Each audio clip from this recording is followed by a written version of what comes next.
Hello বন্ধুরা, চলে এসেছি রাত্রিবেলা।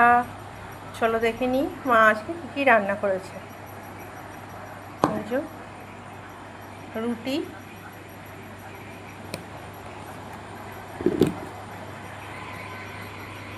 স্যালাড, পেঁয়াজ দিয়ে আলু ভাজা, বেগুন ভাজা। মা খায় না তো, এক্সট্রা কিছু করতে হয় ওই জন্য। আর এই যে চিলি চিকেন 4টে আছে, তার কারণ হচ্ছে আমরা 3জন, আর ওদিকে আমার কাকার ছেলে এসেছে, সেজো কাকার ছেলে কুর্তি ভাই আছে, ওই জন্য 4জনের 4টে। মা তো খায় না, তোমরা জানো। মা এই বেগুন ভাজা আলু ভাজা দিয়ে খাবে। এই হচ্ছে আজকে রাত্রির মেনু। চলো আপাতত সবাইকে টাটা, গুড নাইট। সবাই কেমন কাটালে 15ই আগস্ট একটু জানিও কমেন্টস করে। সবাই খুব ভালো থেকো, সুস্থ থেকো, একটু পাশে থেকো সবাই প্লিজ। সবাইকে আপাতত টাটা।